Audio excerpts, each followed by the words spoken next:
Ale ja som kľuďaz, ja to povedal na začiatku, ja to vážne dostal do perinky. Ja som všetko naučil od Vietnamcov a to boli bohov robotníci. Nikda nezabudnem, oni robili v Košicoch na železárňoch, tam bola taká koľajnica, zešec ich tam šedzelo a príde majster a hovorí, odšmarte to tú koľajnicu. Príde o 4 minúty koľajnica tam. No co je, ťaťka? Ťažka. Dal ešte z Vietnamcov. Príde o pár minúty koľajnica tam. No co je? Veľmi ťaťka. Veľmi ťažká. Dal ešte z Vietnamcov. Príde o pol hodiny koľajnica tam. No co je? Ťažká? Nie, krátká.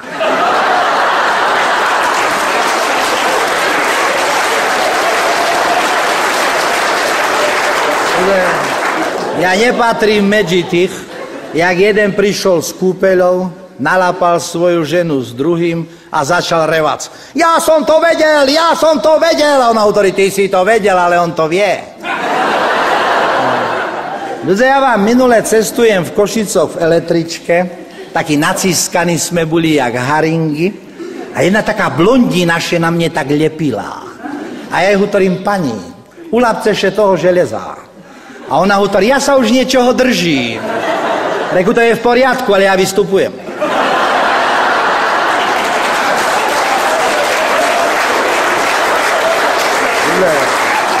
A tam mám bol taký malý chlapec, chudák tak plakal a taká stará mac v kydľo ho tak upokojovala a taký frajer v koženej bunze tam stal, tak žúval a hovorí, teta, robte na čo s tým chlapcom, lebo ho zožeriem. A cetka hovorí, to by som vám neradzila, bo je posraný.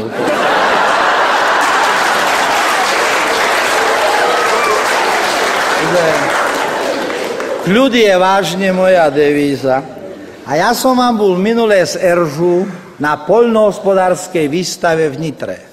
Ľudia, mne tam dobre neporažilo. Tam vám bola výstava plemenných bykov a to bola tragédia. Ten konferenciér vám tam vyrevoval. Tento byk skače denne 2-krát na kravu a Eržu len tak zvýhlo. Čuješ, Ander? Ľudia, lapal komplexy. A on vám reve. Tento byk skače denne 4-krát na kravu. Čuješ, Ander? No zuby vyštyrila, že mohla desky hobľovať. Ľudia, ja ju cahám a jomu vám výjde z papuli a tento byk z ďalekého Holandska skače denne 8-krát na kravu. Čuješ, Ander? Reku, prosím vás, to furt na to tú istú kravu skače. Kdeže vždy na inú. Čuješ, Eržo?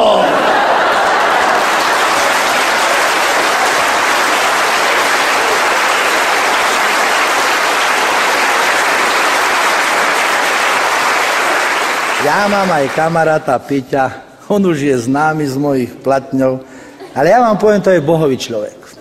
On je stredoškolák, a na ním to vidno. On chodil do školy len v stredu. Ľudia, on keď sa ženil, tá ja mu hovorím, pišta, neber toto dzivče za ženu. Ja čul, že sa z ňu vyspalo celé mesto. Ander, ja tam bol, to nie veľké mesto. Ľudia, on robil šoféra na družstve jeden deň, kým neprišiel s traktorom do Košic. Žandáre ho zastavili, strýko, išli ste na červenú, zaplatíte 100 koruny. Piťo vyskočil z traktora, začal sebe vlasy tarhať a ten žandár hovorí, tu si darmo trháte vlasy. Zaplatíte 100 koruny. A Piťo hovorí, kašlem na vašich 100 korún. Ale dzejevlečka s brigadíkmi, toto je.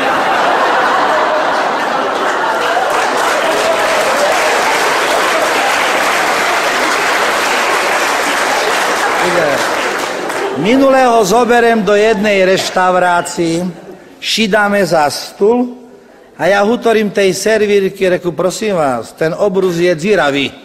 A ona hovorí, donesiem vám ihlu a niť. Ľudia, teraz každý podniká, tam bola taká tablička. Ak vás neobslúžime k spokojnosti, prémia 10 000. Co to trepu? Zavolám vrchnoho, žirafu na paprike. Ľudia, oči mu vyleceli. Ja kúkam cez oblak do dvora, neprešlo 3 minúty, oni vám trepú žirafu. Naraz príde prevádzkar, Ander vyhral švih, nemáme papriku.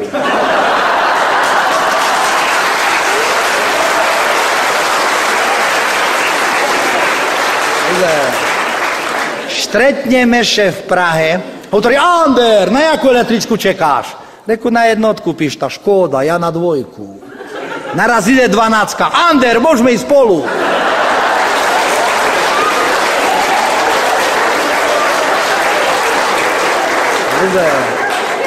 Ja ho minule zobral do divadla, sedíme v peršej radze, že by chlop veľo videl, čekáme, kým še roztáhne opona a naraz píšta. Ty kedy menil fusekle? Ja tu 2 hodiny budem ten smrad pachať. Tu by váš blízko odskoč a vymeň fusekle. Ľudia on še bleskovo vrácil, vymenil si fusekle, pravda, Ander? No to za to. Píš to. Ty nevymenil toto fusekle. Vymenil, Ander. Aj staré som zobral, že by si mi veril.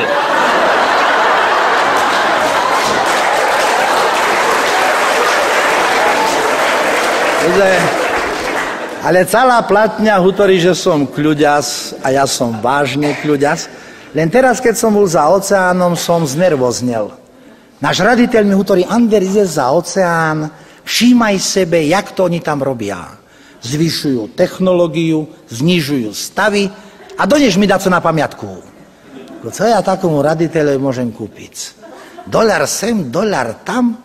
Ľudia mu donísť umelú sekretárku. Ten kúkal jak šalený. Ander, toto co? Jak co? Sišneš ľavý prsník, káva. Sišneš pravý, koniak. Nevyšvetľuj mi a vypadni. Ľudia, vylecel z kancelárii, on še zavar na kľúč, ja idem po chodbe, narašťujem, joj! Tak si treba, to struhatko.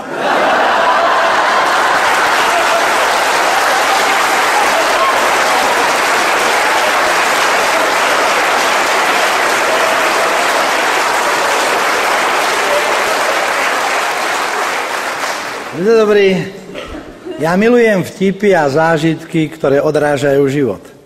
A raz som bol s Piťom a s Eržu v Lece na Šírave a ja utorím pištá, požiť 100 korún. Od koho, Ander?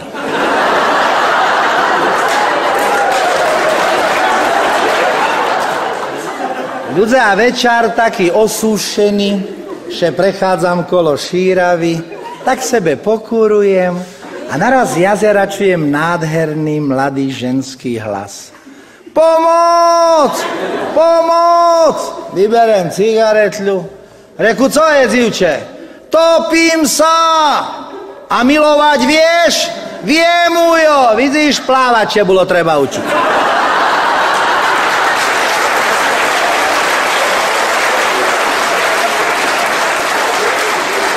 Ľudé, za vtipom vážne netreba ucekať.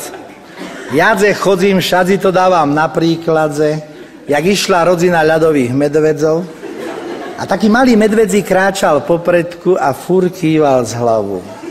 Mamo, som ja ľadový medved? No isté, že ty si ľadový medvedzík, ja ľadová medvedzica a otec ľadový medved. A malý išiel a furt kýval z hlavu. Otec, som ja ľadový medved. No však si mať povedzela, ne?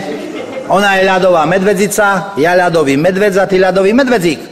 A malý išiel a furt kýval z hlavu. A otec, co telo kýva z hlavu? Tam i zima do Boha, ne?